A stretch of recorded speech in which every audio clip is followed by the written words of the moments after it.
নমস্কার বন্ধুরা, আশা করছি আপনারা সবাই ভালো আছেন আর আমিও ভালো আছি।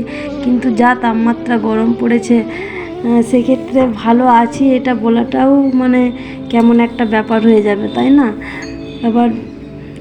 আমার ভিডিও শুরু করার আগে আমার বড়োদেরকে প্রণাম, ছোটোদেরকে ভালোবাসা এবং আমার সমবয়সী তাদেরকেও ভালোবাসা জানিয়ে আমি আমার ব্লগটা আজকে শুরু করছি। আর এই দেখুন, সকালে সব রকম কাজকর্ম সেরে এবার রান্নার দিকে এগিয়ে এসেছি। আর চালটা ধুয়ে আবার চালটা তুলে দিলাম ভাত হওয়ার জন্য। আর সকালবেলা মাকে দুধ গরম চা এইসব করে দেওয়া হয়ে গেছে, আমাদের টিফিনও খাওয়া হয়ে গেছে। এবার পরপর এক একটা কাজ করা শুরু। এই চালটা তুলে দিয়ে আবার সবজি কি কাটবো সেই দিকে আবার নজর দেওয়া হবে। দেখছি কি রান্না করা যায়, চিন্তা ভাবনা করা হচ্ছে আমার। তারপরে দেখলাম পটল কাটলাম। এটা আম কাটছি, আমটা কিন্তু খুব শক্ত, কাটতেও খুব কষ্ট হয়েছিল, তবুও লাস্ট পর্যন্ত কাটা হয়ে গেল।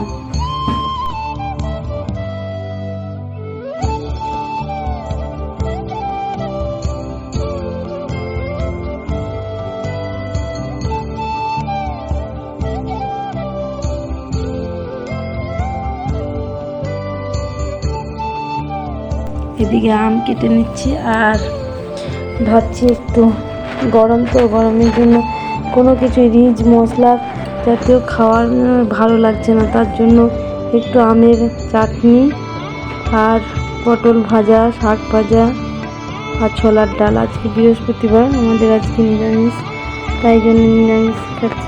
আমিই খাই আর সবাই আমিষ খায়, কিন্তু আজকে দেখলাম সবার জন্যই নিরামিষ করি, এই হচ্ছে ব্যাপার। এই পটল ভাজার এখন পটলটা কাটছি।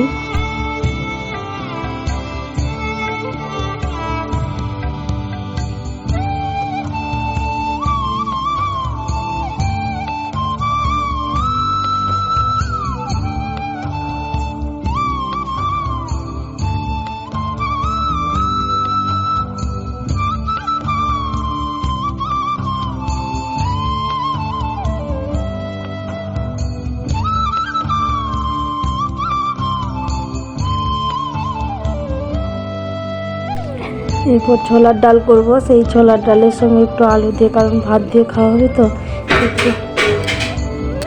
একটু আলু না দিলে ভালো লাগবে না, তার জন্য একটু আলু দিয়ে ভাত খাওয়ার তরকারির মতোই করছি ডালটা।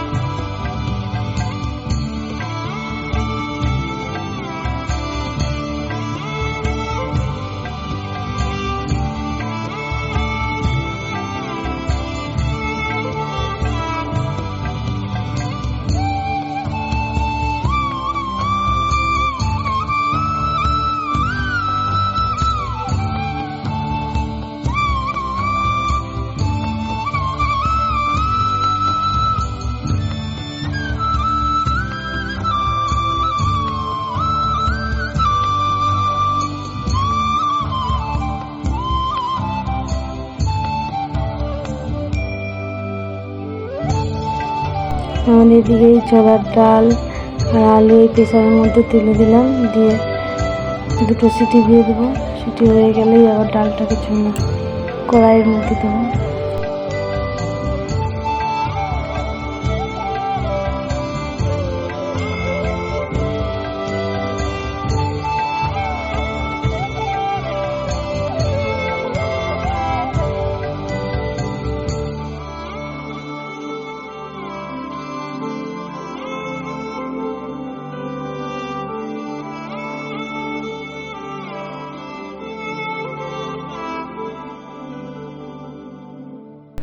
এবার ওই পটল আমার ভাজা হয়ে যাচ্ছে। পটল ভাজাটা আমি তুলে দিয়েছি, আর পটল ভাজাটা হয়ে যাওয়ার পর এবার কী করি দেখছি।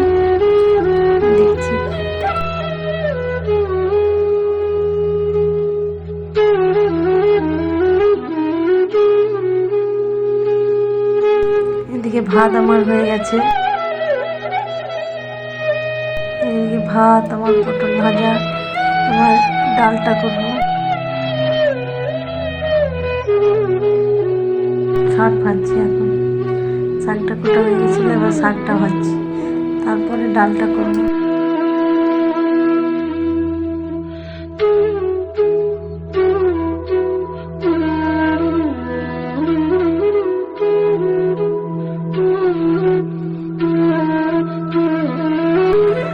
এই শাকটা ভাজছি আর শাক ভাজতে আসতে আপনাদের সঙ্গে কিছু কথা বলছি। যদি আপনাদের আমার ভিডিওটা ভালো লেগে থাকে তবে আপনারা আমার ভিডিওটিকে লাইক, শেয়ার এবং কমেন্ট করবেন আর আমাকে এগিয়ে নিয়ে যাওয়ার জন্য সাহায্য করবেন।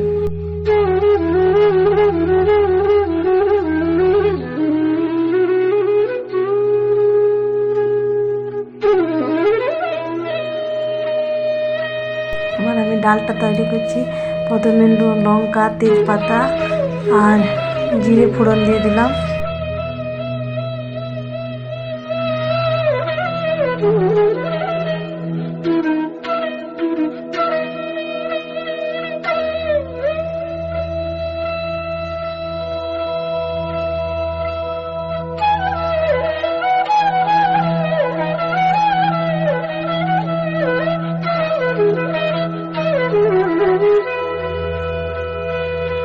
এবার এই জিরেটা ভাজা হয়ে গেলেই আবার ডাল আর আলু সেদ্ধটা এই তেলের কড়াইয়ের মধ্যে দিয়ে দেবো।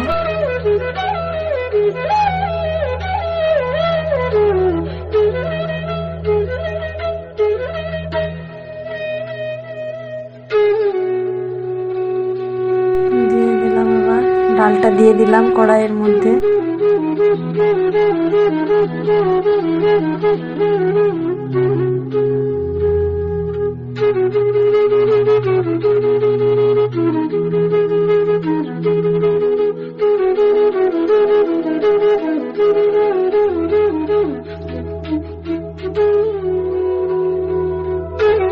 এবার জল দিয়ে দিলাম।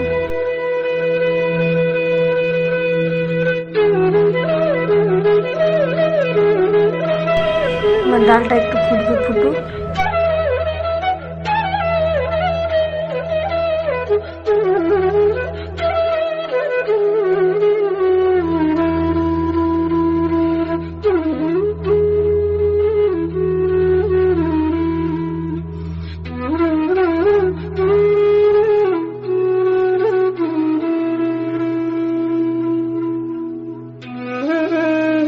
একটু চিনি দিয়ে দিচ্ছি। যারা বেশি চিনি খান তারা একটু বেশি মিষ্টি দেবেন, আর যারা কম খান তারা কম দেবেন।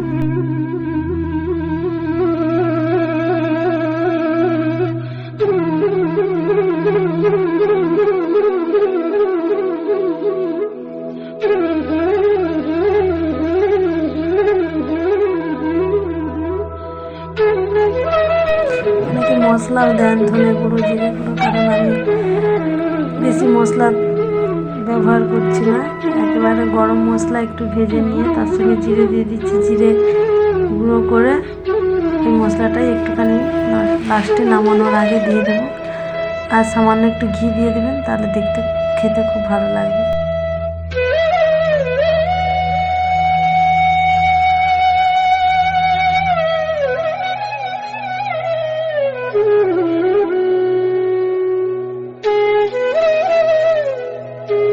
গরম মশলাটা আমার ভাজা হচ্ছে।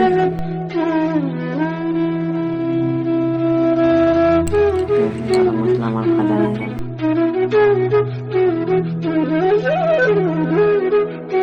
এবার এটা গুঁড়িয়ে স্বাদ মতো একটুখানি দিয়ে দেবো। রান্না রেডি হয়ে গেল। এদিকে ডালটাও ফুটে উঠছে। এভাবে আমার রান্না বান্না শেষ হয়ে গেল। আর ওদিকে আমি একটু চাটনি বসিয়েছি।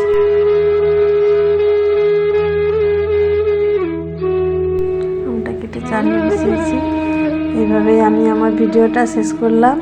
সবাই সুস্থ থাকবেন, গরমে ভালো থাকবেন।